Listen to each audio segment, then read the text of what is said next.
Welcome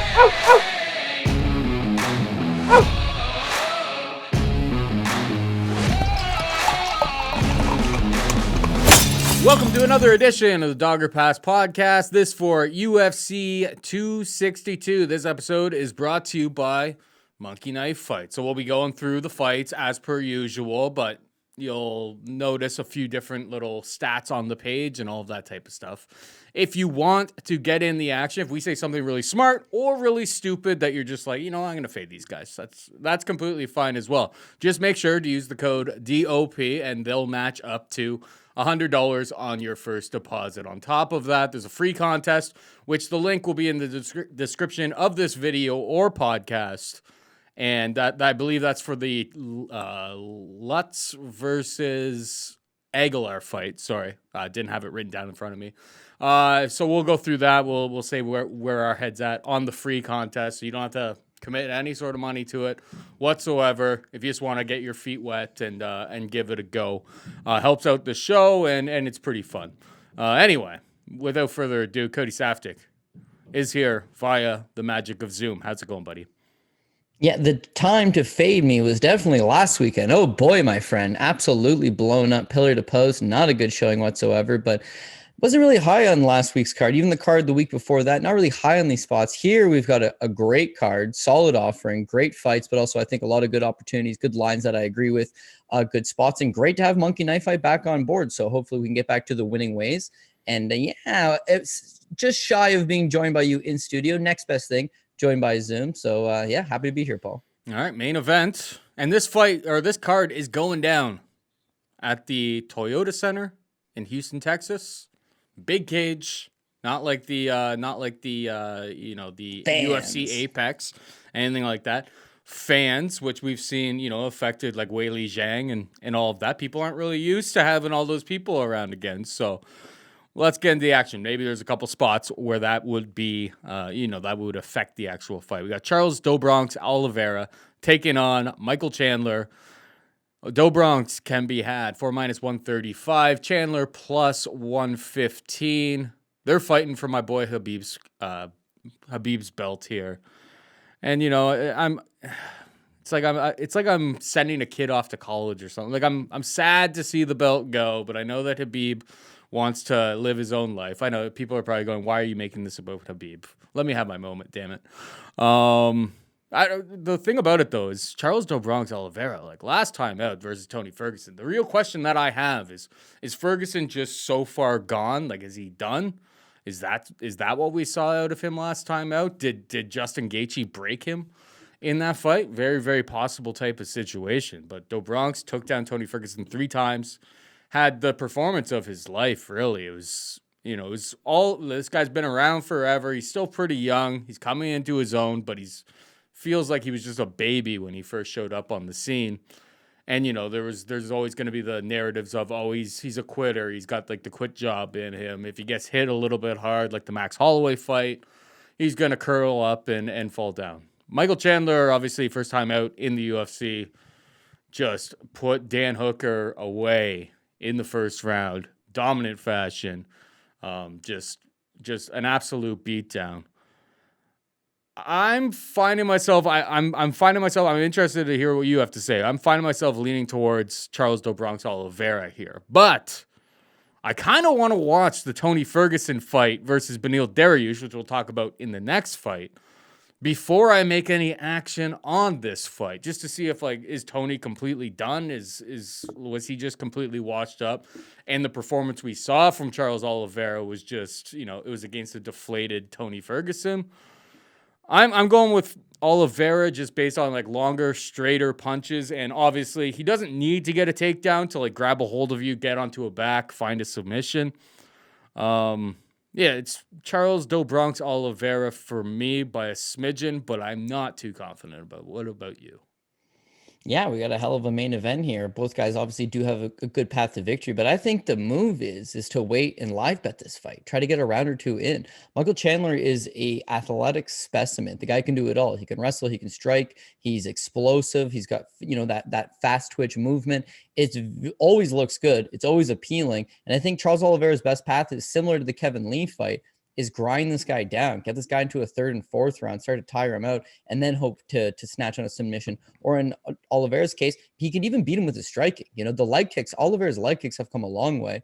Likes to use that low calf, but also just generally work the leg inside and outside. And with Michael Chandler, we've seen in Bellator, one thing that you can really do to slow this guy down and immobilize some of that speed and that movement is just chop that leg down, hurt him, slow him down. Brett previously was even able to defeat him based on like a leg injury, but just seize the leg up. So that's going to be important, but that's not something that happens right away. I think if Michael Chandler's going to win this fight, is he able to knock out Charles Oliveira in the first round? Yeah. This is a guy that seems like he could knock out anybody. Because again, when you're on the kind of level that Michael Chandler's in, that explosiveness, all that great athleticism, but being with Henry Hoof, being with Sanford MMA, his striking has just, again, come a really long way. And that power, I wouldn't want to say it's sneaky power, but I think he's capable of knocking any man out. Now look at Dan Hooker. Dan Hooker is a guy who has a legendary chin. His ability to take punishment is quite literally second to none. The guy went 25 minutes with Dustin Poirier, took all of Poirier's best shots times 10. He went 5 hard rounds, 25 minutes with Paul Felder in the rematch, took all of Paul Felder's best shots, never wilted. The only man to ever stop him due to strikes, Edson Barboza, who had to go to the body because Hooker just took everything that he was dishing out. But Chandler touches this guy one time with the left hook, puts him down, ground and pound, follows it up.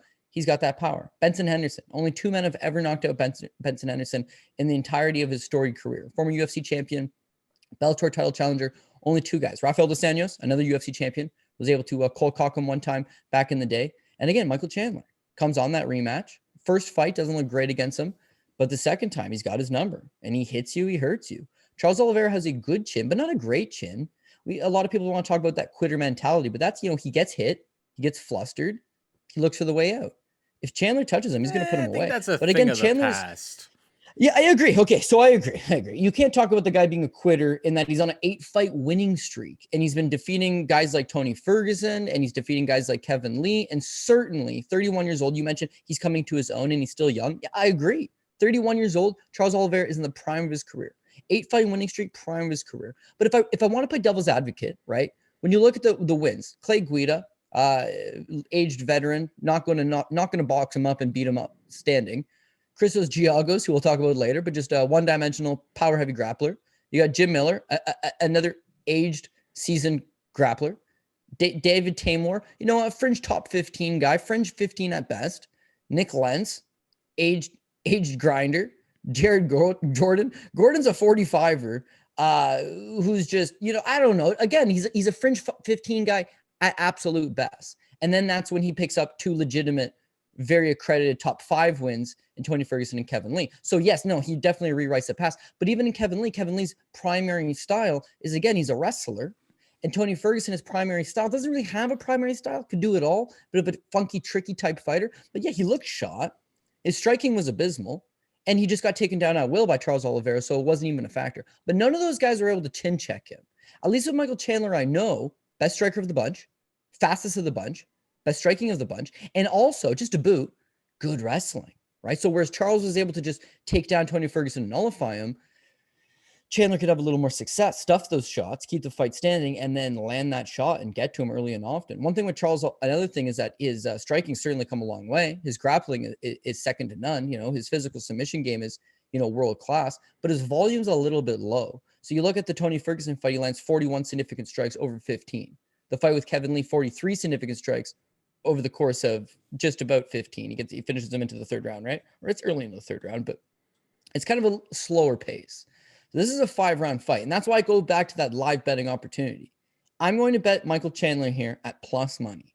After the first round, I also have the option of now betting Charles Oliveira at plus money. Which would be now a hedge. I have a plus money. Right. I have a plus money side on both sides. I'm good.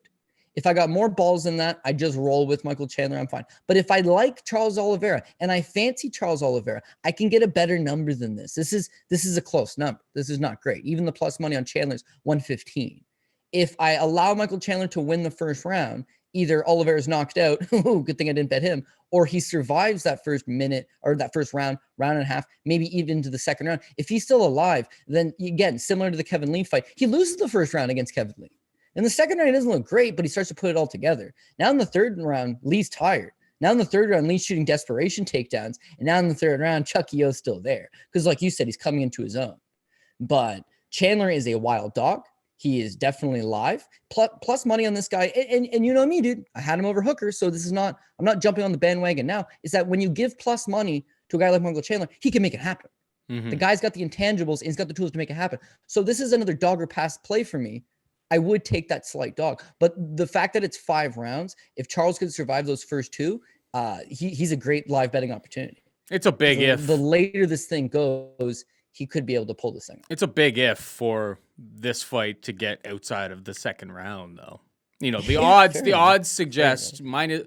So over 1.5 rounds, I see at minus 175. Over 2.5 rounds, I see at plus 105. So getting into that second round, I mean, you have both guys who are potent finishers. You know, Michael Chandler obviously does it with his hands. Do Bronx can do it with his hands, but mostly it's just like one of the most complete, devastating submission grappling ability that he's got. Just some of the submissions that you see this guy pull out, just like you didn't even know were possible. He's so smooth, so slick. It's such an intriguing fight. I totally get it. The monkey knife fight numbers here: 45.5 for Oliveira, 34.5 for Chandler. I think there's some better spots down the card, to be perfectly honest, because the big question, and we've been kind of surmising about it, is Michael Chandler hits like a shit brick house. Like, what if he just comes out, knocks him out? This goes double under. But I'm not so confident in that. I don't think that Charles Oliveira has this quote-unquote quitter's mentality that you'll see some people say this week. I think this is a guy who's in his prime and has reached the top of his game. So I'm expecting a great fight, and it sounds like you are too. Yeah, and to double up on that, as we talked about Charles Oliveira, his last 2 fights, huge fights that went into those third rounds. He had a decision victory over Ferguson, and then his last, and both of them, because his total on monkey knife, it's 45.5. Both of his last 2 fights, he was actually under that marker. Yeah. So yeah, I mean, I love hitting. My strategy for these monkey knife fights, you get 12-fight offering. I'm not looking for every fight. Is hit those double overs when you think this is going to be a close competitive fight, gets rounds, and yeah, you nailed it. Both guys have the ability to finish early, which screams unders. And even if this thing doesn't end early, it still might be unders. So monkey knife fight maybe pass. Betting perspective, I like it. And entertainment perspective, baby, sign me up. Yeah, it doesn't get much better than the lightweight championship of the world. Well, we've got Beneil Dariush taking on Tony Ferguson in the co-main event. Kind of stunning looking at the odds here. No disrespect to Beneil, but you know, this is a higher level of competition than he's used to facing. Minus 185 Dariush, plus 160 Ferguson. Where's your head at on this one? Okay, so this one's hard to get a read on because I'm going to agree with you. Fight gets announced, and I'm thinking Beneil Dariush has got a live chance, probably going to be the underdog, and I'm going to classify him as a dog with a shot, maybe dog or pass situation, because I think Tony Ferguson does look shot. Now, take it from a guy who had Donald Cerrone on his top ticket last week. Can't read shot, apparently. There was an idea that maybe the proper opponent was to fight Giagos. Now he's getting Alex Morono. Maybe he's not quite all done. Then the result, this is hindsight. Hindsight's always 50-50. In hindsight, it's like he was shot. I don't want to. Yeah, 2020, whatever. That's what they say. I don't really want to be in the same spot with Tony Ferguson. Now, mind you, we're going to give him the same passes that we gave Donald Cerrone. Who's Cerrone losing to? Conor McGregor? Who's Cerrone losing to? Tony Ferguson? Who's Cerrone losing to? Absolutely all the best guys in the world. And so with Tony, those arguments are still very valid. Who exactly is defeating him? Charles Oliveira, who's about to fight for a world title. Justin Gaethje, who just fought for a world title. He's losing to the best guys in the world. So on that end, we're going to give him a pass. It's how he's looked in those fights, which is abysmal. He is 37 years old. He's a little bit older, and especially at 155 pounds. The older you get, it's not heavyweight where the best years of your career can come from 35 to 40. No. You're going to start to lose a little bit of that speed. You're going to start to lose a little bit of that power. Even a guy like Michael Chandler, who's just a freak athlete at 35, at some point, the writing's going to start to come on the wall. And with Ferguson, he's the best guy in the world. But again, if I'm going to play devil's advocate on this, it's almost like it's passed him by. And what I mean by that is best in the world, the wins are Lando Vannata. What? And we'll talk about him later. Rafael Dos Anjos, right? He's at the tail end. Kevin Lee didn't look good in the early portion. Anthony Pettis, now losing in PFL. Donald Cerrone. Donald Cerrone should probably retire. Those are the wins. And he looked awesome. And they were thrilling. And they were entertaining. But in 2021, are any of those wins still considered super significant? Significant, yes. Good wins.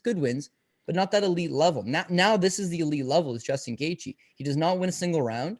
He's not competitive at all. And he fights a terrible game plan where he's just standing in front of him and getting boxed up. He's not throwing enough volume. He's not committing enough. He's not sitting down on any of his punches. Tony Ferguson's not really a power puncher. He's a volume guy. He breaks you down, right?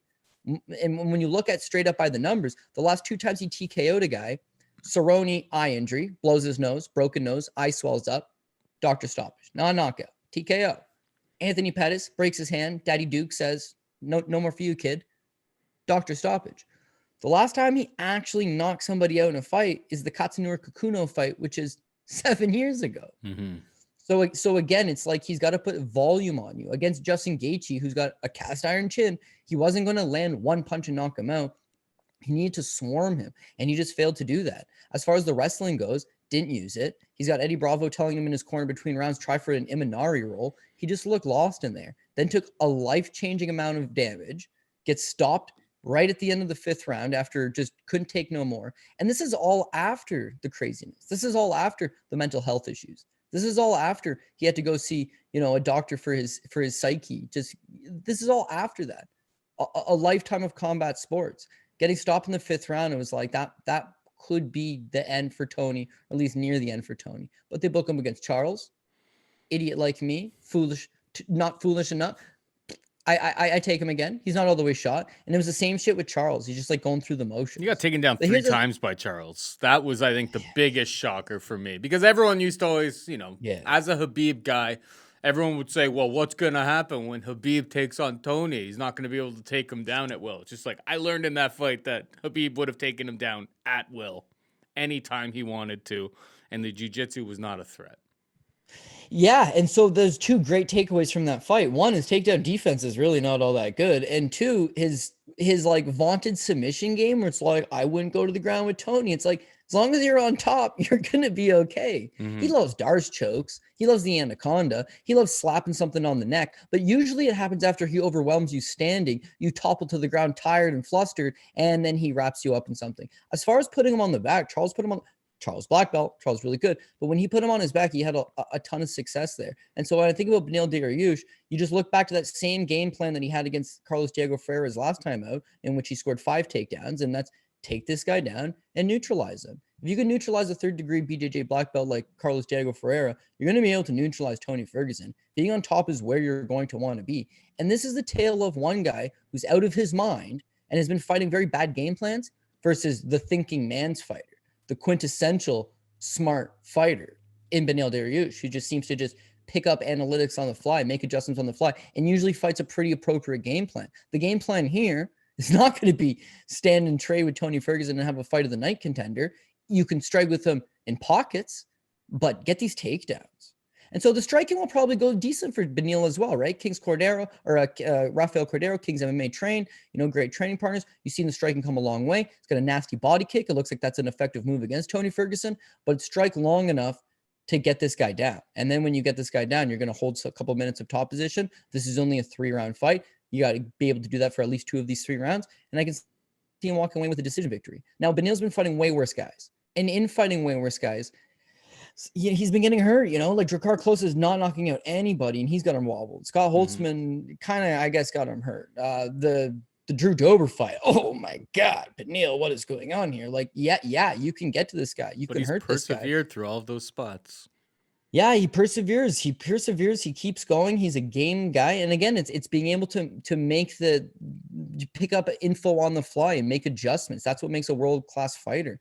Beneil has taken a lot of damage, but you look on the win streak, you look at the recent form, and you see him just the way that he approaches every fight to fight. And then the post-fight, when they talk to him, it's just he's committed, he's operating at a next level, and he fights a proper game plan. And so the last thing I want to, because again, is Tony Ferguson a dog with a shot at this money? Like, why wouldn't you want a shot? But the last thing I'll leave you with here is disappointing for me, is that Tony's just becoming like real kooky. And I don't mean running across a freeway holding a baby kooky. Like that was already its different level. It's that he's like discrediting every time he loses. He's not like accepting the fact that he's starting to lose fights.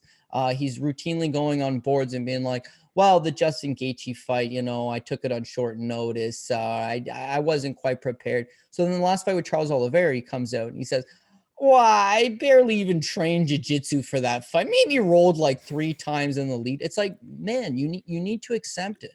But perhaps worst of all, he goes on Twitter all the time and will tell Khabib like 29-1 because you dodged me, because you won't fight me, because you won't fight me. You're not undefeated. You lost. You lost to me. And it's like, is your name tattoo?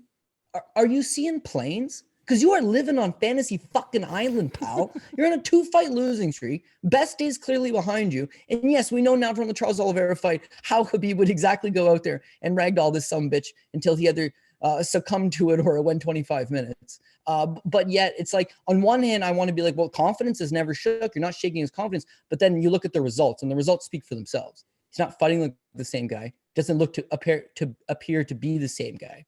And so this one's really this is telling for me. It's a 3-round fight. Keep this in mind, okay? Because this could be a good live betting opportunity as well if you look at it that way. Edson Barboza shit kicks Tony in the first round. Tony rallies back and gets that second round finish. Lando Vannata took the fight on a week's notice. Drops Tony twice in the first round.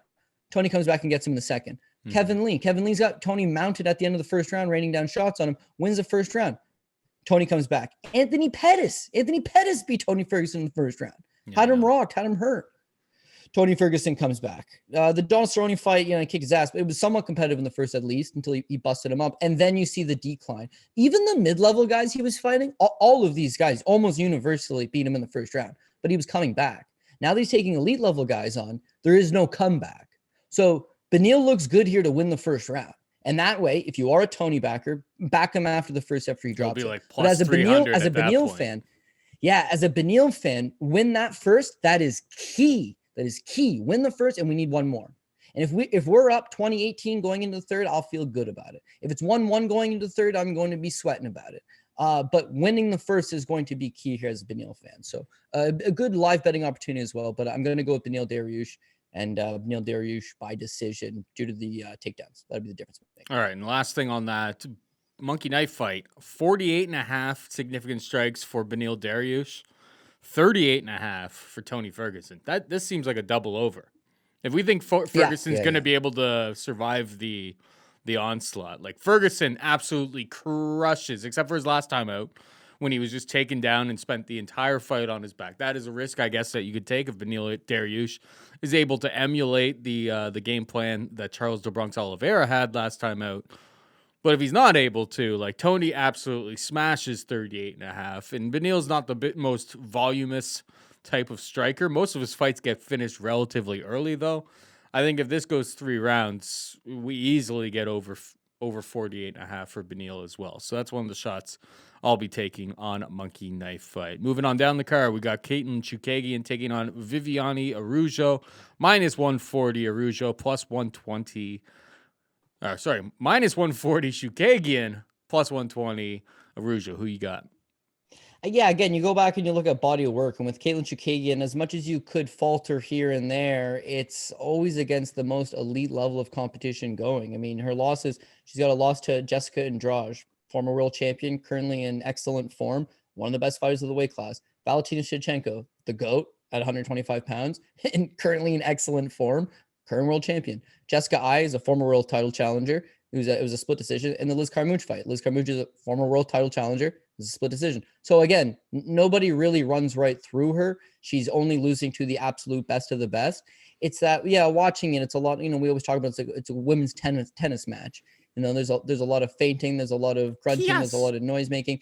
Yeah, but it's like activity, man. There is stuff going on. To the casual observer, they don't see the power, they don't see the finesse. They might not enjoy it, but like, they're going out there and they're working it. Nobody outworks Caitlin Chookagian. I mean, she goes out there routinely and just puts a pace on her opponents. But, long gone are the days where she was just simply a striker. She would go out there, she would throw 200 significant strikes. She would land half of that. It would be volume, not a ton of power. How do you beat her? Take her down.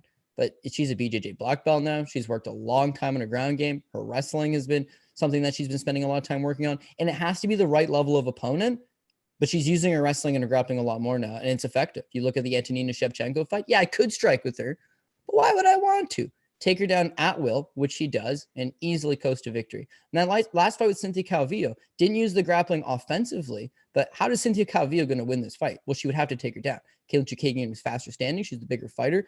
She's longer. She's quicker. She's just got the better striking acumen. She's probably going to piece her up from the outside, use that length, use that reach. Calvillo had absolutely no success taking her down. You really did see that the hips had improved. You know, the anticipation of the takedown had improved. Gauging that distance had improved. Really like what I've seen out of Katlyn Chookagian. I think that she's headed in the right direction, but will she ever be able to beat Valentina? No. Is she ever going to be a top 3 fighter of the division? No. But she's got all the skills that you would want. Viviane Araujo, meanwhile, she looks like a promising up-and-comer. This is a girl that's 34 years old. So the glaring issues in her game, how much she's going to be able to shore that up, I'm not so quite sure. But here are the 2 things I don't like about her. One, cardio. Not so good. This is not a fighter that goes out there and wins 3 rounds in any of her fights for the most part. Alexis Davis gave her a tough round in that 3rd round. Jessica Ai, she was gassed out, lost the 3rd round, lost the fight. Montana De La Rosa had her gassed out in the 3rd, pushing her back. And even the Roxanne Modafferi fight, she looked a lot better in that fight, but it was Roxanne. She's very, very strong. She's very, very physical, and she is an absolute threat to anybody for 5 minutes. She is a threat to most people for 10 minutes. She's not really a threat to anybody. She's not really a threat to anybody in the last 5 minutes, right? So there's that progression. So I see this fight being very close in the 1st round. Viviane Araujo is strong. She's not getting taken down in the 1st. And I don't even think Katlyn Chookagian is going to commit to takedowns in the 1st. Katlyn's going to stay to the outside and try to just play Matador. But you got to try to zap some energy out of her. And the 2nd and the 3rd round, as she starts to get tired, as I mentioned, she's got 2 bad things about her game. 1, that cardio. 2, when she's tired, she gives up the takedowns. She's got nothing to offer up her back.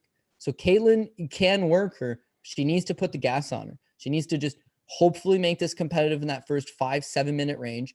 And then after that, when she's tired, you need to pull away and make sure that very clearly that the judges are on your side and that they're going to score this fight for you. But I think that would be the path for Katlyn Chookagian. And again, if you're somebody that looks at the numbers, this is another spot where you can just look and it's like Katlyn Chookagian has a ton of volume. She goes out there, you know, she can land over 100 significant, but even on these fights where she's taking the fight to the ground, right?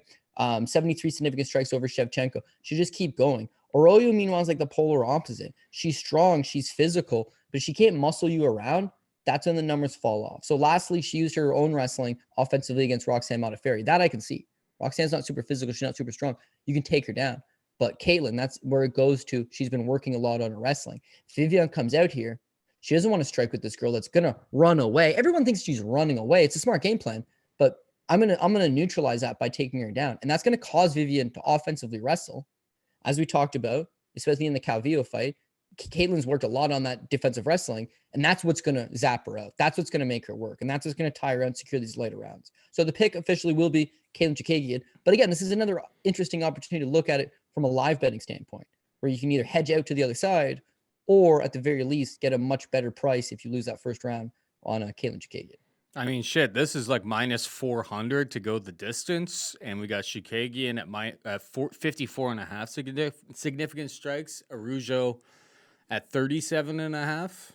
It just seems like double over season on this one as well. Yeah, I agree. The only thing that would screw it up is if Katlyn is able to get those takedowns, and then maybe she only gets the over and Viviane doesn't. Mm-hmm. But again, Viviane has her scoring totals in all of her fights 61, 67, 56, 82, 86. So again, if you're looking number every single time she's fought, she's crushed that number. She has been taken down. She has been neutralized. She has been, slowed down. She has gotten tired and taken off a whole round.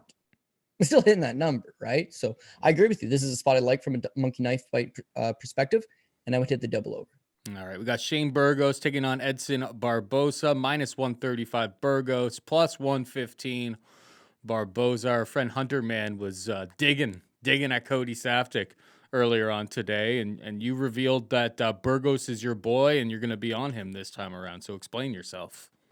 Yeah, well, I'm obviously a Burgos guy first and foremost. I like what he brings to the table. These Tiger Schulman guys, I mean, universally across the board, they're doing some excellent stuff right now. We obviously know about Jimmy Rivera and Julio Arce, Uriah Hall was once upon a time from the gym. But even Mike Trezano just pulled off the big upset over Ludovic Klein over the weekend. It's like, as far as striking goes, like they're not ill prepared for these battles. They can get out there, get in there with, the best guys in the world and give great account of himself. So even though Edson Barboza is a striking stylist, he's a striking specialist, Burgos is very good in the striking realm. His wrestling improving, his ground game improving.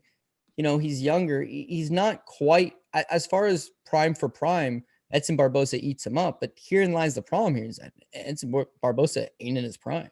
Barboza has been like a strange case, man. He like defies the human body and what the human body is capable of. He defies like medical science and logic in general. He just keeps ticking. He takes beatings that it's like, oh man, how could you ever be the same from that?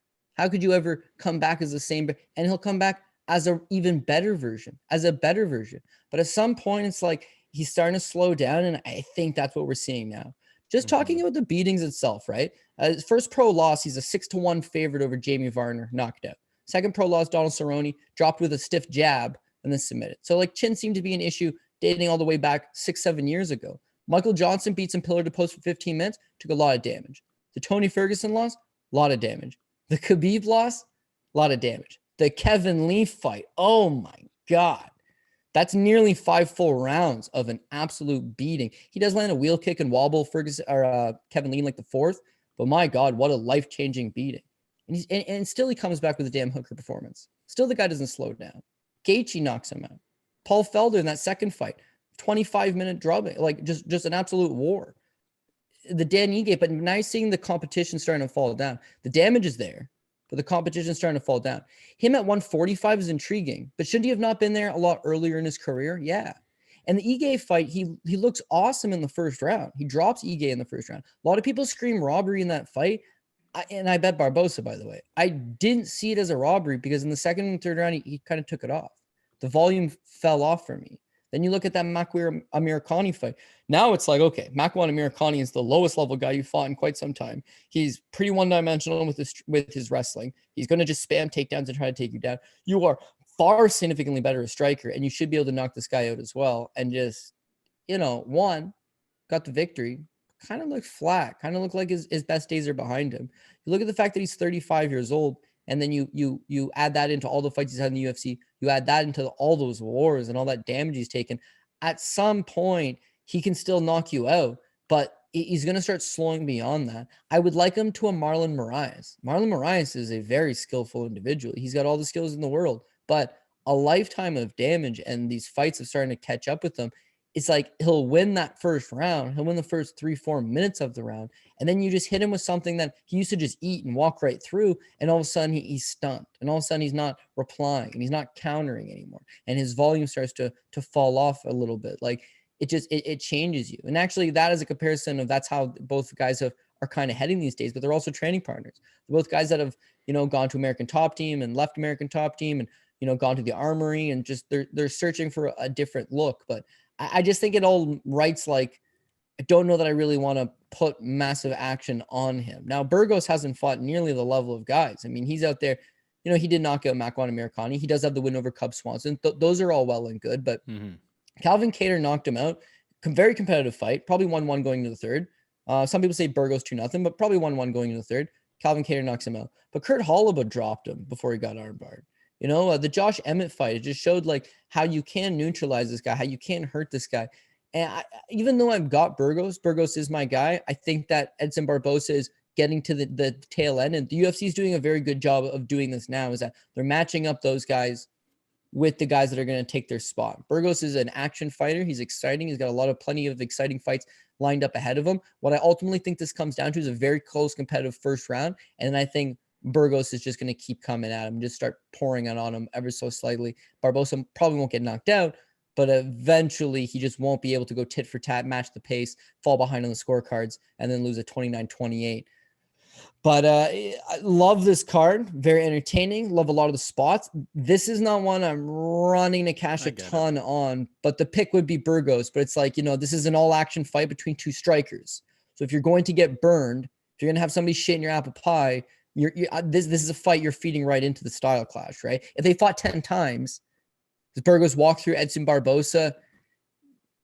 half of it, 6, 7 times. Like, does he? Because like I feel Barboza's a like live dog in any to spot. even place a bet on this, you'd have to think Burgos wins 6 times out of 10. And it's probably close to accurate, to be honest. Like, would I be shocked if Edson Barboza throws a spinning wheel kick and absolutely just mollywops him? No, not really. Do I think the more likely path is Burgos just walks him down, lands a lot more strikes, out volumes Edson, has him on his back foot, beats him up with boxing? That's kind of what I think is gonna happen as well. So I'm kind of on the same page as you, but yeah, not a fight that I feel like I have to throw some money on. Yeah, fact. All right, we got Matt Schnell taking on Rogerio Bontorin. -160, Matt Schnell. +140, Bontorin. Bontorin, honestly, last time out, he got kind of jobbed. Like that was a rough scene. Rough scene against Cachoeira France. Like he was in control. He was going for submissions. He had top control. All of that good stuff. And then I don't know what the ref was thinking at the time. Tough scene for him. Cachoeira France comes away with a first round TKO finish with 5 seconds left in the round. I didn't even have money on the spot, or I didn't have money on Bontorin, but I would have been very, very upset with that situation. This fight is actually taking place at 135 pounds as well. I think Rogerio really struggles to get down to that 125-pound weight class, and Schnell is, obviously everybody's just looking for fights, looking to get paid in this spot. But -160 Schnell, +140 Bontorin. Schnell is a bit of a force on the ground in terms of his submission skills. I think he's got the longer, cleaner striking ability. Bontorin hasn't really shown to be an absolute power puncher. So the price more or less makes sense to me here. I'll be picking Schnell. Want to hear what you have to say before making any action or plays on it, though. What's your take? Yeah, I'm gonna go with the underdog and go with Rogerio Bontorin in the spot. Actually, yeah, I think if the fight was to stay standing, that Matt Schnell probably does have the striking advantage. He's definitely got the output. He's the longer guy. He should be able to land from the outside. Bontorin's one of these compact little dudes that will throw 2 heavy hooks, but it's all about just closing that distance so that he can get a hold of you and try to pull you to the ground. But that's where I think he's going to turn this into a grappling match. And that's where I think he's going to have success and be able to hopefully win this fight, is that both guys are BJJ black belts. Matt Schnell likes to attack off his back. As you mentioned, he is crafty with his grappling, but he's not submitting Rogerio Bontorin off his back. And in fact, I don't want my guy spending his time when I'm betting a guy. I don't really care about he could submit him off his back. It's like, I don't really care about that. I would prefer you to get back standing, where you either beat him standing or you take him down. But like, it's tough to just play a guard game and fish off submissions off your back in the UFC in this day and age. And with Schnell, again, he does have that grappling, but wins over Jordan Espinosa, a Louis Smolka that certainly wasn't the Louis Smolka that people have grown accustomed to. And even then, Smolka's a top 30 guy at 135 Can I just stop pounds. you for a second, the best weight class going. Yeah. It's generally hard to get submissions off of your back, unless we're talking about the meme armbar from guard, because that still happens, and that's still a real thing. Just doesn't happen in the men's bantamweight division. Yeah, not only is it hard to get submissions, but you have to get a submission, and you have to hope to God that Keith Peterson isn't ref in the fight, because then it doesn't even matter. He's smelling like alcohol and cigarettes, and yeah, he's so boozed and sigged up that he doesn't even notice that Ferreira is tapping, and then all of a sudden Fabricio Verdum's getting punched up. So tough way to bettors do not get refunded on those tickets.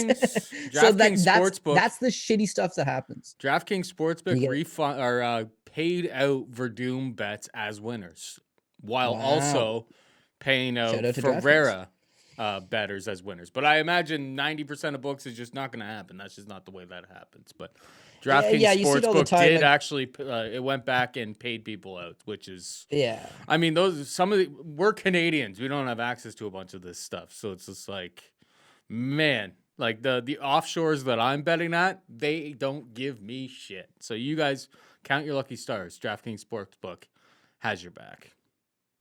Yeah, that's exactly it, right? You want to take the time and try to invest with a book that's gonna gonna have your back in these situations, because not every book would offer that, and nor are they expected to. Like, I see sometimes it'll be like fighter A tested positive for steroids, and then someone on Twitter, someone will be like, do I get my money back? It's like, no, it's you're gambling, right? It's like written in the fine print there, where it's like, this is on you, shit happens. It's like the Kentucky Derby. It's just like, you're fucked. You don't get a refund on your ticket or whatever. Is that the name of the horse?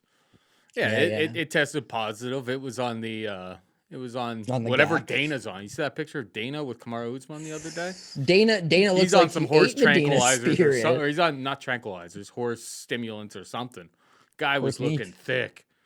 But Dana's not passing USADA right now. Dude, but that picture with him and Kamaru Usman, you're not getting your money back from the Kentucky Derby either. Like, that's money gets paid out on the day of, and that's it. Yeah, that's exactly it. I mean, you get paid out, and it could happen with anything. The Patriots win the Super Bowl, and then it turns out that there's a deflated ball, or they stole the play calls. Like, do you think you're getting your money back? No, it's universal right across the board. Dana, right? That picture with him and Usman. First of all, he's red, right? Like, he's physically red. And the other thing is his bicep. He's got a vein like a garden hose going through his arm. It's like, oh my God. It's a catch-22. You have $1 billion. You're a very wealthy and successful man, and there's a good chance you could die of a heart attack in the next 5 years. Like, don't you want to be fat and out of shape and just live, or at least be healthy? I should say fat and out of shape, but like, be healthy. I don't know. What am I saying? He's friends with Vince McMahon. It's like, you ride that pony until the tits fall off. Like, Vince is still chugging. Dana's got some good miles left in him. Jumping back to the fight at hand, though.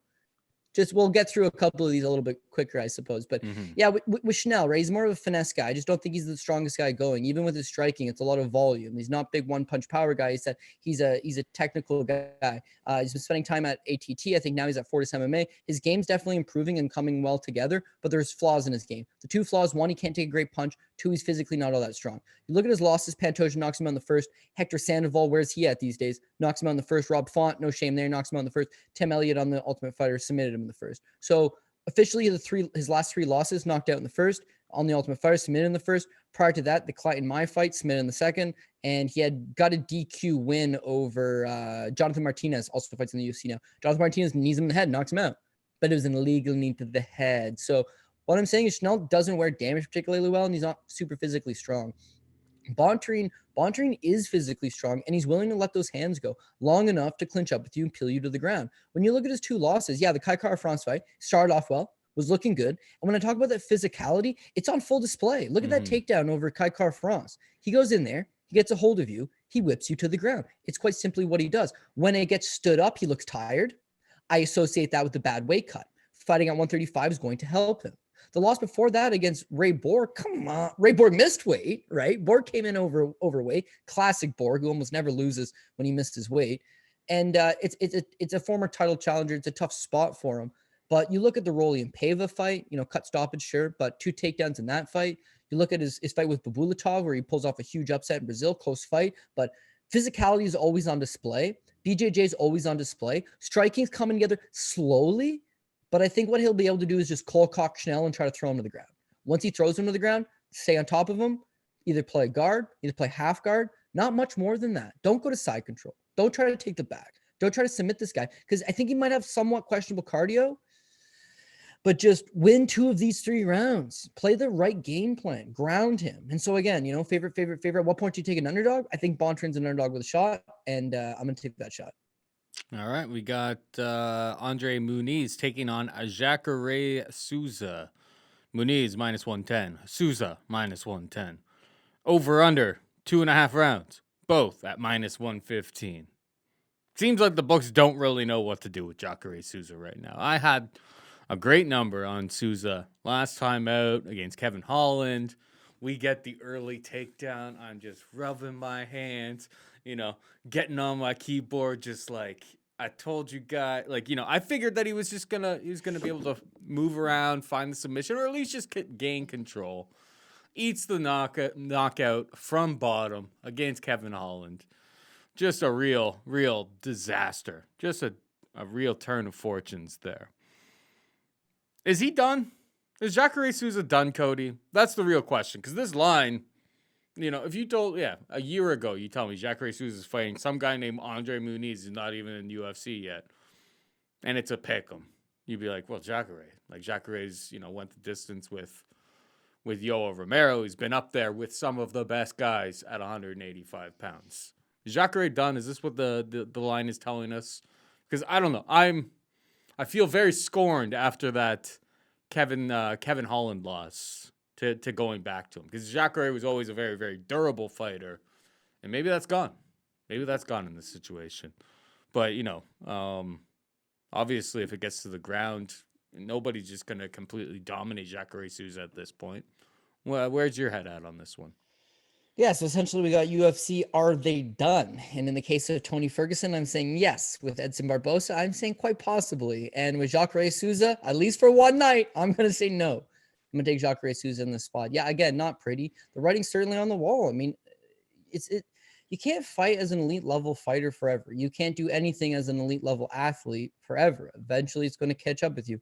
Eventually, you go from scoring 40 goals in the NHL to scoring 30 goals, to scoring 20 goals. Most guys don't even play when they're scoring 10 goals. They just quietly retire. When you're not at your best days anymore, you tend to drift away. Jacare Souza, as much as he's a former Strikeforce world champion, he's a former UFC contender for a very long time. He's had a lot of big fights. He's had a lot of good paydays. Doesn't seem like he's financially set. So he uproots his family. They go to Orlando. He starts training at Fusion XL. And that's where you really start to see his game fall apart.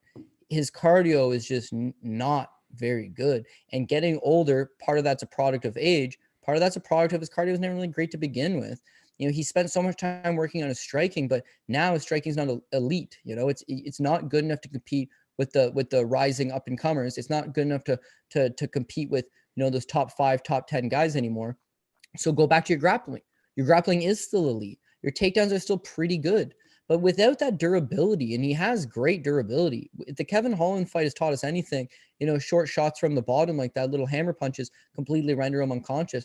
It's that, best days are behind him. But I don't know that I'm super quick to write him off, being that one fight prior to getting knocked out by Kevin Holland, he's up a weight class, going 5 full rounds with Jan Blachowicz and losing a somewhat competitive split decision.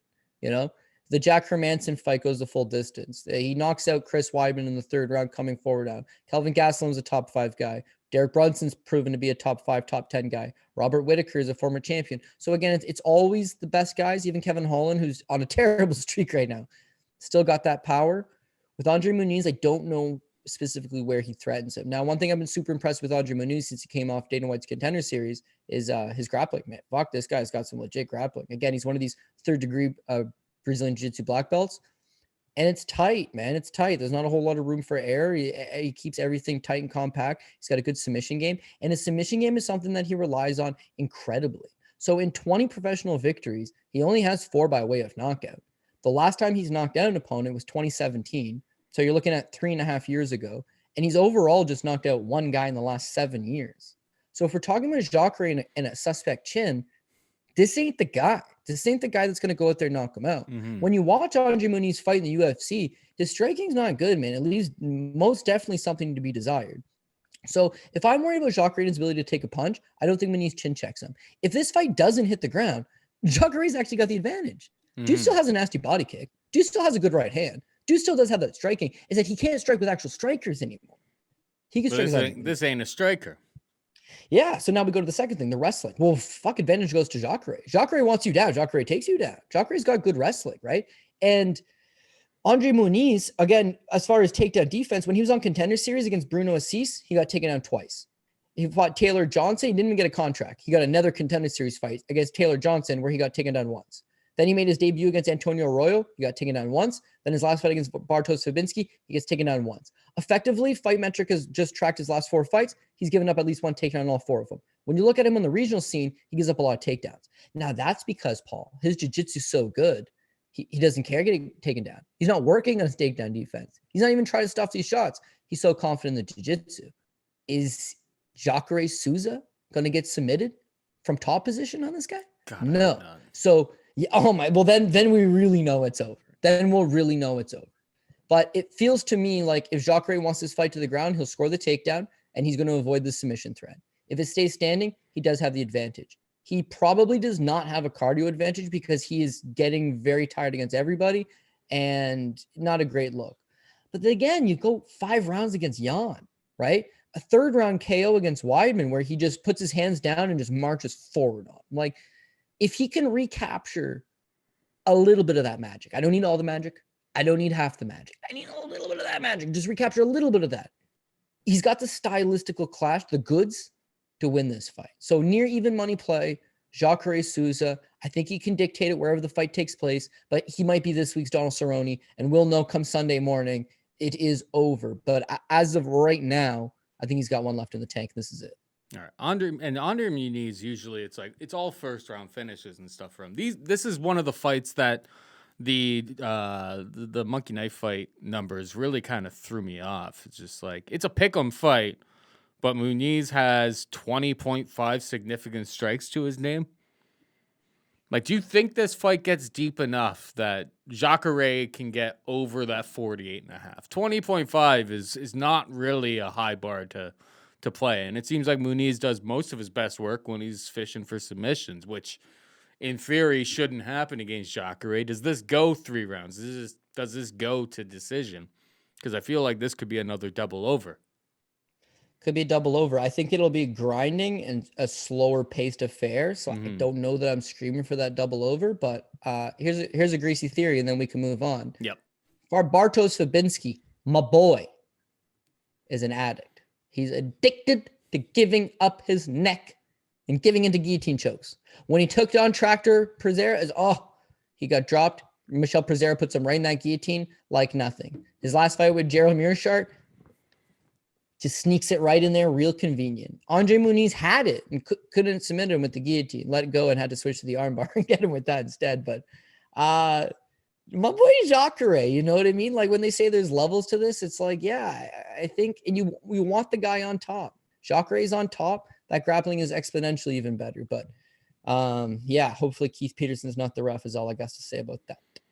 All right, we got Mike Grundy taking on groovy Lando Vannata, -120 Grundy, +100 Vannata.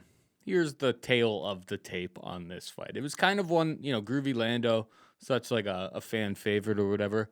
Mike Grundy, a great English wrestler, one of the best English wrestlers, out there. Like a high level. Didn't he tried out for like the Olympic team or something like that, didn't he? He's a Commonwealth bronze medalist. Commonwealth bronze medalist. Well, Lando Vannata has been taken down 3 times for Bobby Green in his last fight, 4 times against Mark Diakese. The path is there. Can he do it? Can he do it for 3 rounds? We've seen him struggle at least in like the later rounds, but I'm leaning towards Grundy here. I think the wrestling, as long as it's on point, he can control them, get those takedowns, and just control from top.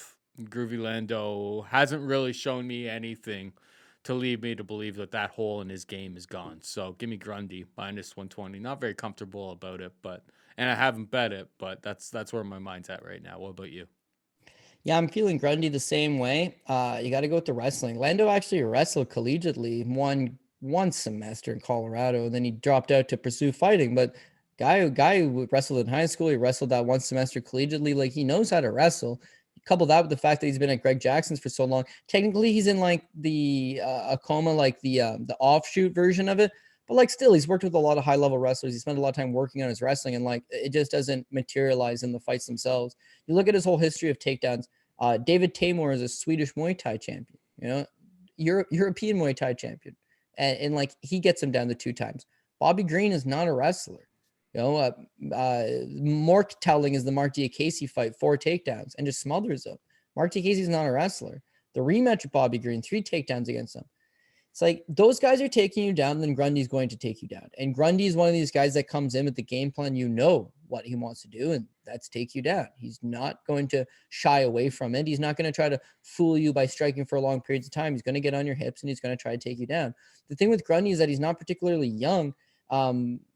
but he spent so much time wrestling, like he wrestled while he was into his 30s already. Now, by the time he transitions and comes into MMA, it's like he's kind of behind the 8 ball. He's got the legitimate wrestling skills, but it's like, how is he going to be able to tie in everything else and kind of make a career out of it? He's done a fairly good job. He wins the Cage Warriors title, or sorry, he fights pretty good. He's good on like the English regional scene. But that Nadine Armani fight, his takedowns weren't looking great in that fight. He starts to slow a little bit. He's winning the fight, but wrestling not as good as a lot of people had made it out to be. And then he just cold cocks him with a devastating right hand, blasts him. Like, damn, has been working on his striking. He gets Movsar Evloev fight. Talk about a bad handshake, man. Like, Evloev's an absolute problem for everybody. But you see in that fight, 6 takedowns. 6 takedowns. He almost submits Evloev in the first round with the Darce choke. It's like there's a lot that you can like from him. But Evloev's a top, my opinion, top 5 or top 10 guy in the division. You got a problem on your hands, and Evloev's able to keep the fight standing eventually and box him up and kickbox him. So yeah, we do see some deficiencies in his striking. We do see some deficiencies in maybe his cardio, but he is tying it all together. With Lando, the takedowns are just going to be there. And Lando, as far as Lando getting back up to his feet and having to make you work, and that's up to him. But he fights a lot of questionable game plans, a lot of questionable ring IQ, where sometimes it's a little bit of like rinky-dink type striking. Can he line you up with a wheel kick like he did to John Makdessi and send your head into orbit? Yeah. Can he pull off a little magic like he did against Tony Ferguson, drops him twice in the first round? Sure. But like, there's not enough substance behind that. Like, a lot of the time, it's very frustrating watching Lando Vannata fight. It's like he'll just backpedal, land 2 seemingly not very devastating shots, nothing very noteworthy, and then take off again. It's just, there's not enough behind it. Now, I will give him one thing. As much as I'm coming off as a Lando Vannata hater, and I am, I just don't want to bet my hard-earned money on it. It's entertaining. He's fun. He's a character. But, like, I don't want to bet my hard-earned money on it. Yeah, one thing I will give him in this spot, though, is that this is a 145-pound debut. So, dude's been making questionable decisions at 55. Dude's been fighting way above his weight class at 55. But at 45, all of that should actually be nullified a little bit. His striking is very tricky and orthodox. It's hard to figure him out in the first round. As a result, he's usually pretty good in the first round. It's when you figure him out in the second or third, that's when you start to pull away from him. But at 45, if he's not quite as weak, if he's a little bit stronger, if he's a little more physical, and he's able to, he'll probably still get taken down by Grundy, but if he's able to explode and get back up to his feet, he'll win these striking exchanges. Grundy's low output, relies on the big right hand, and just spams the big right hand. Groovy Lando's got a great chin, so even if that right hand lands, he'll take it, but the volume should be able to pick up. It's Grundy being able to mix in those takedowns and just ground him when needs be. So again, this is another even money fight. It's not one that I have a ton of confidence in, but I do think that Grundy's going to be able to get the wrestling going and take over. Lando, it's not even just like the fights have got me down on him. It's the training situation. It's leaving Greg Jackson's in general. The gym is right down the shitter. It used to have George St. Pierre. It used to have Sugar Rashad Evans. I guess it still does have John Jones to a certain extent. It used to have, Alistair Overeem was there, and Frank Mir was there, and Mark Hunt would drop by, and Diego Sanchez is there, and Nate Marquardt's there back when he was still the real deal, and Keith Jardine was there back when he was still beating guys like Chuck Liddell. Like, the gym had a massive vibe and was one of the best gyms in the world, if not the best gym in the world, but it is in complete disarray. Greg Jackson decides, you know what? I don't want to be here anymore, and I don't really want to do this anymore. It's not Jackson Wink. It's Jackson Wink on the gym title. When was the last time you've seen Greg Jackson in any of these guys' corners? When was the last time you've seen Greg Jackson do an interview? Greg Jackson's not hands-on anymore. It's just a business deal now. Mike Winklejohn is fully in control. And since then, it's like guys have been complaining. Guys have been leaving. Donald Cerrone goes there. It's a shithole. I want out. He leaves. Big public spat. Mike Perry goes there for a bit. He's loyal to them for a couple months. Then he's just like, nah, man, vibe here's way off. I got to get out of here. Frank Lester's their kickboxing coach. He tries suing them, says they've ruined his life. John Jones, he's just kind of trains himself in his own garage, and guys cater to him. Like, Holly Holm's loyal to the bone, man, because, her and Michael Winklejohn go back from like her teenage years. So she's always going to be there. But I mean, like, the whole dynamic, Andrei Arlovsky leaves. Look how great his career has been since he left. Look how good Overeem reinvented himself a little bit prior to the last little skid. He just got knocked out. But guys are seeing that grass is greener outside of New Mexico, which it's the desert. There is no grass. But it's like, you got to get out of there. He realizes this. Lando realizes this. And him and half of the gym leave. And there's another Greg Jackson, Mike Winklejohn gym in like Acoma, New Mexico. And they just train over there. And like, there's not a good vibe. They're not doing big things. They're not heading in the right direction. It just seems like they're lost. And a lot of the times when you're lost and you're training yourself and you're going back to the drawing board and you're thinking, what am I missing? Is you'll drop a weight class late in your career. That's the impression I'm getting out of here. He just doesn't know what else to change. Why am I losing these fights? Why did I used to be so good and now I'm 2-4-1 in my last 7? Why is Matt Frivola kicking the shit out of me so bad later in the fights? Why am I getting tired? Why? Maybe I should drop a weight class. It's like, dog, you're mid-30s. Like, at what point? I don't know. Anyways, I think the official pick is I got to go against my boy Lando Vannata. Even though I could see him pulling this off. It's MMA. You could always see a path to victory. I got to think if Grundy fights the right game plan, just grounds him routinely, it's his fight to win. All right. Antonina Shevchenko takes on Andrea KGB Lee. Minus 125 for bad Shevchenko. Plus 105 for Andrea Lee. I think it was like plus 140 Andrea Lee earlier in the week. And a lot of people were like, wait a second. Like, are we getting, is there a Shevchenko bump? The last name bump. And obviously it's coming down closer to a pick'em. Obviously Antonina is not her sister.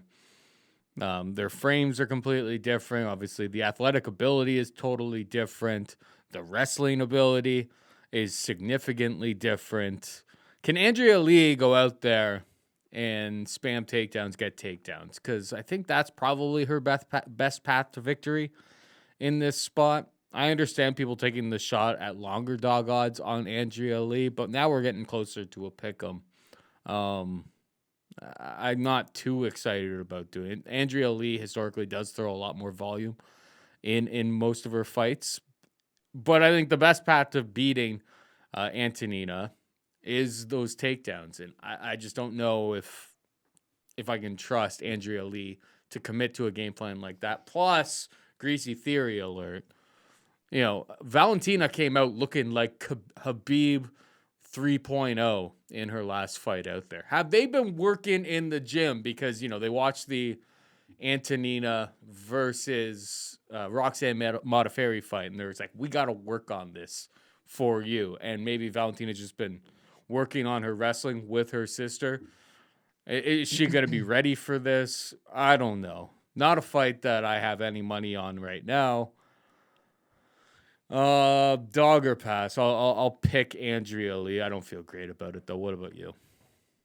Yeah, you're not wrong about that theory. Just because Valentina not only looked really good wrestling her last fight, but she's been wrestling her last number of fights. It's that the last one was accumulation of just like, wow, like she's putting it all together. But no doubt about it, she's been working a lot on her wrestling. And Valentina in the same room every day alongside with her, no doubt she's put in that same work. However, they've always put in the same striking work. Valentina was just a little bit better. And they put in the same road work. Valentina was just a little faster. And they put it, you know what I mean? Like, it doesn't matter that she's doing the same things. Valentina's Valentina, Antonina's Antonina. But Antonina's last fight against Ariane Lipski, she took her down. Mm-hmm. And she looked good on the ground. She smashes her out, TKOs in the second round. But it's like, damn, there's a wrinkle to the game I didn't think you knew. But again, that's martial artist. You develop, work on more things. She's a Muay Thai world champion.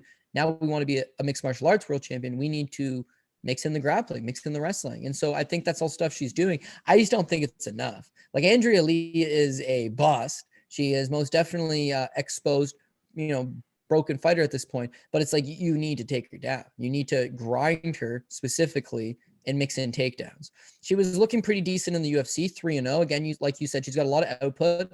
She can routinely go out there and land over 100 significant strikes. She's very strong. She's very physical. She's game. She's got decent cardio. She's got a good chin. Her submission defense is pretty okay. The one thing that seems to be a kryptonite in all of her fights is her takedown defense. Mm-hmm. She gives up takedowns at the worst time, and that's what steals rounds off of her. Look at the Calderwood fight. She gives a good account of herself, but those 2 takedowns that she gives up against Calderwood and getting outstruck, she loses a split decision to Joanne Calderwood. Hey, man, that's no big deal. Joanne Calderwood's bona fide. She's a top 10. She's a fringe top 5. Hell, they want to give her a title shot. No big deal. Split decision, competitive enough, but the 2 takedowns ultimately was what ruins her. The Lauren Murphy fight, she gets robbed. Nobody thought that Lauren Murphy won that fight, except for 2 of the 3 judges that were sitting there in Texas. By the way, they're back in Texas. Just absolutely abysmal. But yet, it's those 2 takedowns against Lauren Murphy right at the tail end of the rounds. That's what screws her. And then the fight with Roxanne Modafferi. How is she going to lose a fight to Roxanne Modafferi unless she gets taken down, which she does 4 times at all the wrong times? So now she's on a 3-fight losing streak. Now your job's on the line, contract's on the line, career's on the line. You want to make money doing this? You don't want to be fighting in a B-level promotion. Backs up against the wall. They go ahead and they give her someone that does not figure to wrestle her. Might, because like you said, greasy theory, Antonia Shevchenko probably does come out, try to wrestle a little bit here. But like as far as a matchmaking standpoint, they've given her someone that's going to strike with her. And that's going to allow Andrea Lee to do what everybody else has been doing to Andrea Lee. And that's mixing those takedowns late at the end of those rounds and secure the victory. And I think that's what she does. The striking will be competitive, slight volume advantage towards Lee, but I could see the more significant, meaningful strikes being landed by Shevchenko. Shevchenko, this dates back to her pro kickboxing career. No power. TKO'd Lipsky from the ground last time out, but standing, no power. Good striker. She's not catching, she's not knocking, she's not wobbling, she's not dazing Andrea Lee, but she could land nice, eye-appealing shots. It's the getting a hold of her and wrangling her to the ground. That should be the difference maker for Lee. And so I would agree with your assessment pretty much on all points and go with Andrea Lee here. Andrea Lee by decision more specifically. On Monkey Knife Fight, 59.5 significant strikes for Andrea Lee, 35.5 for Shevchenko. I mean, you go through Andrea Lee's fights, losing against Roxanne Modafferi, 97 significant strikes. Lauren Murphy, 104 significant strikes. Joanne Calderwood, these are all losses. 61 significant strikes in a loss. So those last 3 fights, always over the 59.5. Beating Montana De La Rosa, she got 73. Ashley Evans Smith, 111. The only fight, Veronica Macedo, her first time out, and that's where she was landing takedowns. She had 3 takedowns there, so obviously a lot of those strikes on the ground did not count. She only got to 56, so that would have been to the under. Shevchenko isn't exactly a volume powerhouse or anything, but this is another spot I think I like the double over. So that's just my parting shot on that fight. Let's go to Jamie Pickett taking on Jordan Wright. Jamie Pickett is -110. Jordan Wright is -110. Who you got? Yeah, we got even money both sides essentially. So, I mean, who do you got? So with Pickett, the one thing that he's going to have here is that he's super durable. I mean, he's never been knocked out. All of his losses have come by decision. Even the last fight with Tafon and Njoku, who a lot of people were hyping up as just a murderous power puncher. You know, he wasn't able to crack that code with Jamie Pickett. Did drop him, did hurt him, but Pickett keeps coming at you. And with Jordan Wright cannot say the same. I mean, he's got a pretty weak chin all around. All of his wins prior to coming to the UFC, right? First fight, 0-0, 0-0, 0-5, 0-0, 0-21, 0-10, 0-0, 1-2, 7-3, and that got him into Contender Series. It's like, holy shit, this guy's not ready for it. And Anthony Hernandez knocks him out in 40 seconds. Knocks him out flush. It is a half-thrown, half-hearted right hand, and Wright is completely knocked out. The Beverly Hills Ninja, done, right? Turns out that Hernandez smoking the weed, so it's a no contest. But it's like, homie, you were knocked out. Still gets him to the UFC. In the UFC fight against Ike Villanueva, he looked good. He's a big body. He pressures well, 6'2", 77-inch reach. Pickett's 6'2", 80-inch reach. So they're both pretty long, big guys for 185 pounds. It's that Wright moves forward a lot more. He's a lot more aggressive. He likes to get in your face. He does that against Gabriel Checo and LFA for his victory there. Good little win for him. Checo, not much of a striker. He's a BJJ guy, but all the same, solid win. The winner over Ike Villanueva pressures him, gets the win, building blocks. At least he's fighting real competition for a change. And then Joaquin Buckley. The Joaquin Buckley fight, I thought he started well. I thought the first 3 minutes of the fight, I'm all on Buckley. I got every dime I own on Buckley. The first 3 minutes, I'm thinking, oh my God, what is going on here?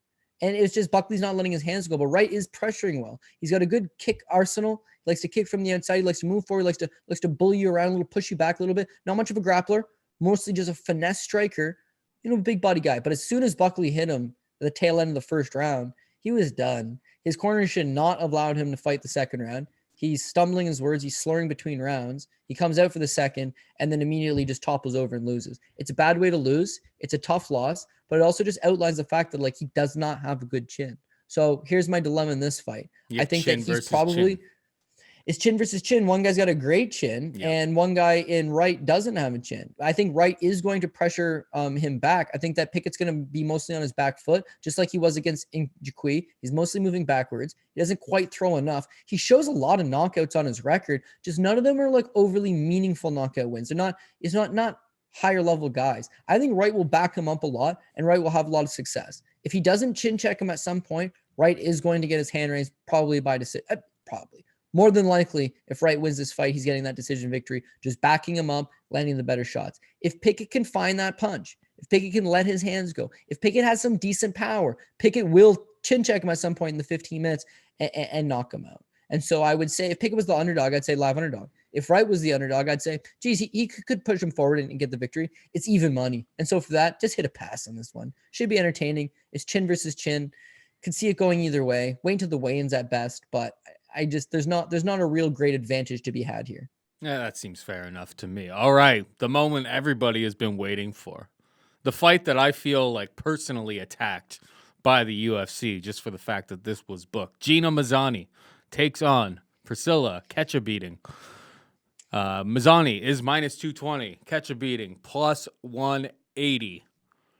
My God, Cody, what is happening? How did this happen? How have we got, like, these are the two fighters in, like, the women's divisions that, I've been, I kind of been, like, taking shots, being a little bit of a meanie, some would say, and somehow they're matched up against each other. Now I've got to pick a winner. I can't believe I'm going to say this, Cody. My calculations tell me Cachoeira, knockout. I watched that Julia Avila fight again, and it's just like a couple knees to the body, and Gina Mazany folds like a cheap 10. Now, that being said, she's with James Krause, and they've got a really good team there. All of that good stuff, but yeah, throw this price in front of me. And I think, yeah, I know Gina Mazany landed like 7 takedowns against Rachel Ostovich last time out. I get it.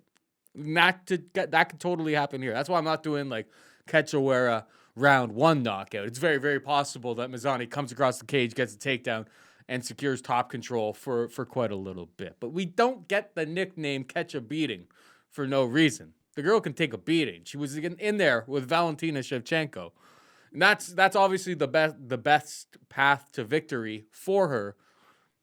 For Mazany is to emulate the greatest 125-pound women's fighter of all time. I don't know if she's going to be able to do that. That being said, Molly McCann was also able to take down Catch a Beating. So this is obviously risky biz, but I'm thinking about it. And I'm thinking about laying Cachoeira plus 650 by knockout. Wow. Impressive. Are you gonna lay the chalk with Gina Mazany? That seems insane. Yeah. I know, embarrassing indeed, but I think it needs to be done. I got Gina Mazany here. Gina Mazany, bad reputation. Nah, I know. You're pretty much the forerunner of the ripping on Gina Mazany, as many people are, no doubt about it. But I'm just gonna give her a little bit of respect here, right? So she lost on the Ultimate Fighter to Juliana Pena, who won the show, ended up fighting for a title, currently getting ready to fight Amanda Nunes. No big deal. At 135 pounds. She loses to Sarah McMahon, the former Olympic silver medalist, former world title challenger, at 135 pounds. She loses to Lena Landsberg, Macy Chiasson, and Julia Avila, all at 135 pounds. Now she comes back to the UFC, gets this Rachel Ostovich fight, and she drops down for the first time ever at 125. Not only that, but her and Tim Elliott leave Las Vegas and go to Glory MMA and Fitness in Kansas with James Krause, as you alluded to. That's the huge difference maker, is that you saw a physical transformation from her from 135 to 125. She very clearly put in the work in the strength and conditioning program, and she showed up deezed up, looking in great shape, and the performance spoke for itself. And I know it's just like, shit, do I want to bet Gina Mazany as a 2-1 favorite? That's what she was against Rachel Ostovich. And that's exactly what people were saying. No way am I betting Gina Mazany as a 2-1 favorite. And she cruised. She looked in great shape. She had a great game plan. Her cardio checked out. There was a dicey moment in round 2. Round 2, she did not look the best. Yeah, but just like every James Krause fighter, round 3, he's able to give you some advice on your stool, and they come out completely reinvigorated like a new fighter, and they take care of business. I thought that was her first fight in the new weight class. I thought that physically she looked really strong. She fought a good game plan as well. Could she have stayed standing and struck with Ostovich? Yeah, possibly. Can she But do like that against anybody, Cachoeira? I don't know. I don't know. Well, yeah, I I think don't know Cachoeira's because got the striking advantage here. Yes, Cachoeira does have the striking advantage. Cachoeira does not have the grappling advantage. No. And I think that that's where the fight's going to take place, is that Cachoeira, she's given up multiple takedowns to all the opponents. So you give her a pass in the Valentina Shevchenko fight, but to go out there and get taken down by Molly McCann, like that to me is Tough troublesome. scene. Yeah, now like Luana Carolina, she just won her last fight in the UFC, and it looks like she's a developing-ish prospect, not totally physically strong and very green still, but she had she was like 3-1 or something, and the fight stays standing, and she dropped Cachoeira, and she just beat her up pillar to post, doubled her up, 111 significant strikes to like 60, and cruises into en route to a decision, and then she Cole Cox Shayna Dobson. So it's like, is she back? She reinvigorated? That fight's all like 15 months ago. So it's like, I don't know what she's got up her sleeve. I don't know if she's going to come in better form. I do agree with your assessment that she has a striking advantage. But again, going back to Mazany's 7 takedowns against Ostovich, she's not looking to stand. She's looking to grind. She's looking to wrestle. She's looking to take you down. All of the best performances of her career have come with multiple takedowns. She beat that Wu Yanan back in the day with 5 takedowns. She lost to Lena Landsberg, got 2 takedowns in that fight. But she's always successful grinding up against opponents up against the cage and leaning on them. And that's what she's going to have to figure to do here. It's the move to 125, I think, is a real difference maker. So I'm going to chalk this one up to wait for weigh-ins. You want to see Mazany hit the scale. You hope that Mazany is going to be in great shape on the scale. And with Cachoeira, it's like, yeah, if the fight stays standing, yeah, she could make something happen. But saying, geez, Avila folded up Mazany with a body kick or a knee to the body. Do you remember that? Mazany took the fight on 3 days' notice. Yeah, she literally just walked out of her bartending gig on the Vegas Strip and walked into an octagon and Was it optimal? No. But like catch a beating, you gotta put a lot more hurt in to get her out of there. I'm saying what I'm staring at right now, and this is like probably just me.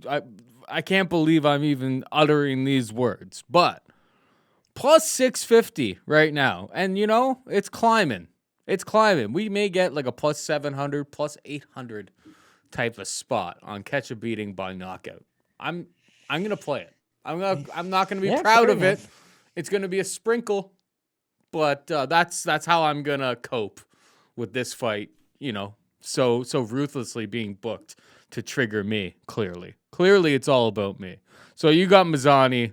I can't believe this. I'll go with the dogger pass type of situation here. All right, we got Tucker Lutz taking on Kevin Aguilar, minus 120 Lutz, plus 100 Aguilar. Who you got, Cody? Yeah, so this is why the fight game is just so cruel and so unrelenting, is that you could have a whole lot of skills, but like you need to be able to take a punch. It's probably the cardinal most important skill that you need when you're playing punchy kicky is you got to be able to take damage. And that's the tough part with Kevin Aguilar, is that he's got a lot of good skills. It's just his ability to withstand a punch is just not there anymore. I mean, at his best, scrambling submission game, solid submission game, very crafty, willing to throw stuff up. As far as the striking goes, good technical boxing, stays in your face, good output. A guy that can make it a greasy war, a guy that can knock you out. But now more than anything, a guy that can get knocked out. He exploded into the UFC going 2-0 and picking up a win over Rick Glenn and Enrique Barzola. Those are quality victories, right? The Rick Glenn fight especially. And then the Barzola fight, Barzola doesn't shoot takedowns. Does classic Barzola, no ring IQ. But those are quality victories moving forward. Dan Ige, dude, that's no big deal. Dan Ige is a top guy. He gets knocked out by Ige. It's a tough shot. But hey, it's Ige. Zubair Tukhugov is not known for his punching abilities, right? No, He's but a good sambo guy. He trains with wrestler. Some badass dudes. So I don't even think it's that Charles Rosa fight. I'm sure that's what you're getting to. That's what I'm getting to. That's a tough scene. Getting outstruck by Charles Rosa, and Charles Rosa obviously, against Derek Minner just looked like hapless. Like he had no plan whatsoever in that fight last time out. Like Charles Rosa outstruck you. Like that's a tough scene. Yeah, it's a tough scene for sure. Is that you're getting knocked out by two formidable opponents. My God, Dan Ige, to Zubair to Hugov, kid, no worry about that. Then with Charles Rosa, there's no takedowns in the fight, so it's just a striking battle. And yeah, I mean, he's just too one-dimensional. He doesn't use proper footwork. He doesn't cut off the cage. He's mostly just following him for the most part. Rosa stays on the outside. He's able to just, bring him in, control the distance, and just beats him to the punch. It ends up going out there and out striking him. It wasn't like it was a terrible performance, but again, I think when you look at, there's levels to this. Losing, getting knocked out by good opponents, that's one thing. Now getting outpointed by less guys, and he didn't get dropped by Charles Rosa, but like he's getting stung by a guy again who's just really not known for that punching ability. Now, Tucker Lutz, he cashed me 2 tickets on Dana White's Contender Series, actually. The first time around against Chase Gibson, he's a minus 370 favorite. In the first round, he looks like a minus 500 favorite. In the second round, he starts to fall apart. He doesn't move his head at all. Therefore, he gets hit a lot. And as he gets hit a lot, he starts to wear damage. He starts to slow down. He starts to make it a closer than need be fight. Chase Gibson in the third round is all of a sudden putting it on him. Chase Gibson in the third round is looking to submit him. Chase Gibson in the third round is making this close and competitive. And yet, we were already good. We were up 2 rounds to begin with. We secure a victory. Did not look like a minus 370 favorite. Because of that, they don't give him a contract, but they bring him back to the Contender Series. And then he's plus 155 against this Gerard Bleckage.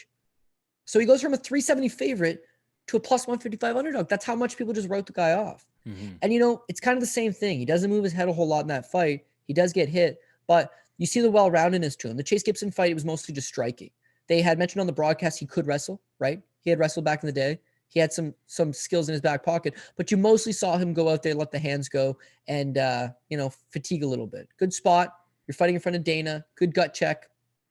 The Bleckage fights, like, he uses wrestling a lot more. Looked a lot more altogether, just, better performance, a little more comfortable, starting to get some more experience under his belt. Signed by the UFC, comes into the UFC, and now he gets to fight with Kevin Aguilar. Well, Kevin Aguilar at his best could absolutely maul this kid because he doesn't move his head. Kevin Aguilar loves throwing those hands. He's got big power. He'll bust you up. If Tucker Lutz decides that he wants to go to this reactionary takedowns and take this fight to the ground, then again, Kevin Aguilar, he's got an explosive takedown game, or BJJ game. He will throw up submissions. He will do a scramble. When the fight gets back up, he'll get in your face. He'll make you work. He could have a lot of success here. I just don't think he's got the durability at this point to pull it off. And I know we talked about Pickett versus Wright earlier. It's the same thing.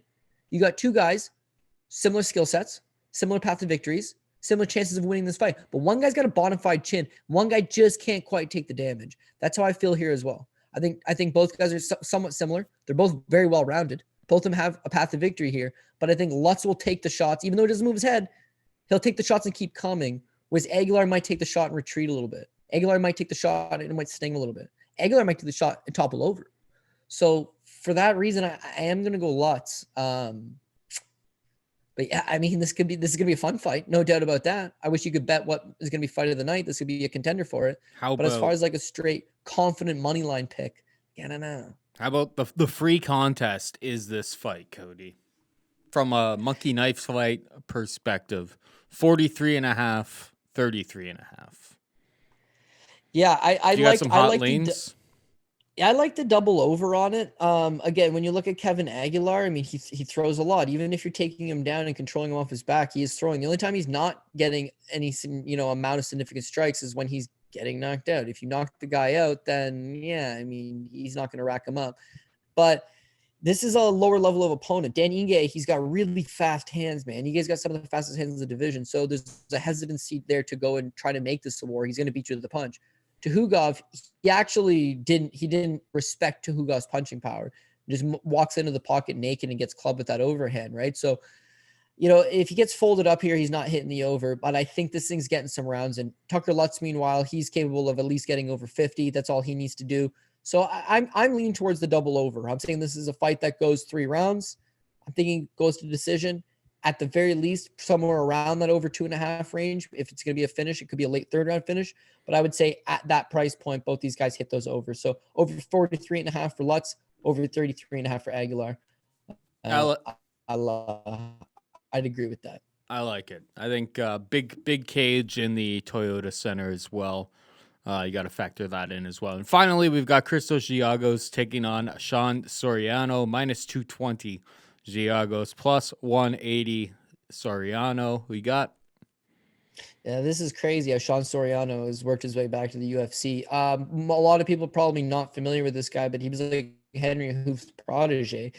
Back when they were the Black Zillions, Sean Soriano was routinely mentioned. Him and Guto Inasench, who MMA career also never took off, they were both like, yo, these guys are some of the best strikers in the gym. They could strike with glory kickboxers. They could strike with the best guys. Guto is the only guy that would spar with Tyrone Spong. It's just like they were on a whole other level. When he was signed to the UFC, he was a highly touted prospect who was just absolutely being raved about by guys like, Gilbert Burns was there, but Sugar Rashad Evans was there, and Alistair Overeem was there, and Michael Johnson was there, and the original Jay-Z Cavalcante. All of those original guys just absolutely raved about him. He comes to the UFC. They give him Tatsuya Kawajiri in his UFC debut. That's how much the UFC respected this guy. He came in as he got absolutely grapple fucked by everybody. Everybody involved, because he's such a good kickboxer that why would I bother kickboxing with him? And he's such a good kickboxer. Clearly, that's where he spends the majority of his time. And like, he was even money against Kawajiri. And as it turned out, it was like, oh, Kawajiri just ragdolls him to the ground, ends up rear naked choking him, right? That fight with Chaz Skelly, he was, now he's underdog status, but it's like just taking down at will. Kawajiri, crusher, great Japanese wrestler, very physically strong, good wrestler. Chaz Skelly, wrestled in junior college, was an All-American. He's at a team takedown. He can wrestle. Charles Rosa. And now, so Charles Rosa is able to take him down and submit him. That's it. He's 0-3 in the UFC. They bounce him. But surely this is a guy who's still very young that will be able to turn it all and put it all together. Thomas Webb takes him down, ground and pounds him. Levon Makashvili, give him a pass on that one. Levon is an absolute little beast. But again, he just grounds him out and he takes him down. It was losing to my boy Bruce Boyington, 15-11. Quintessential gatekeeper on the regionals. Late 30s. Bruce Boyington takes him down and rear naked chokes him. Like, Sean Soriano can't stop a takedown, and he really can't fight hands off. He gives up rear naked chokes routinely. And his way of getting back up almost always is give up the back. His opponents almost always sink in the hooks. Mm-hmm. And then they submit him. It's just like the same thing. So now they've matched him up. You see he comes out on a 3-fight winning streak, right? And Saul Almeida, he is a grappler, but he's long in the tooth, and he's not physically strong enough at this point to drag these fights to the ground. Jose Mariscal, LFA veteran, but again, he's predominantly a striker. And then Noah Lahad. Noah Lahad's a BJJ black belt. Once upon a time, he was the jiu-jitsu coach at AKA. But Noah Lahad, he cannot take a punch, and he's not physically strong enough to get a lot of these fights to the ground. Nope. So winning in the manner that he's been winning, 3-fight winning streak, it's expected. We know the guy is a good prospect. We know the guy can strike. We know there's been a lot of people that are high up on him, but we've seen the blueprint time and time again. It's not often a guy's got 6 pro losses, and all 6 pro losses have come the exact same way. And then the UFC, they need a guy short notice. Giagos' opponent falls out. This kid's 0-3 in the UFC. He's hungry for an opportunity. He's willing to take a short notice. He's local. He's got teammates on the card. Perfect. Let's give Sean Soriano another kick at the can. And my God, he gets matched up with a guy that embodies the exact same style that has yielded all of the losses on his pro record. Giagos, he spams takedowns, man. He usually doesn't finish. He's a bit of a decision machine, but Soriano will leave his neck out there. I mean, dude, the price on Giagos by submissions plus 600 out there right now. Yeah, that's worth a sniff, man. I think that's worth a sniff, because that's obviously like Giagos is. The one thing you know about Giagos, maybe he doesn't find the submission. Maybe the submission skills aren't quite there to get the job done. He's going to go out there and try to spam takedowns, get this fight to the mat. And what do you do when you get to the mat? You're either throwing ground and pound or you're looking for submissions. So 6-1, eh? Are we doing it? You know what? Are we doing this? I think you go for it. And the one thing with Giagos is if Giagos had better ring IQ, he would just get the takedowns, hold top control, and win these rounds relatively easy, win this fight. But Christos Giagos actually likes putting himself in harm's way, chasing submissions, right? Mm-hmm. Like, you even seen the Carlton Minus fights. Like, you probably could just settle down here. He's not going anywhere.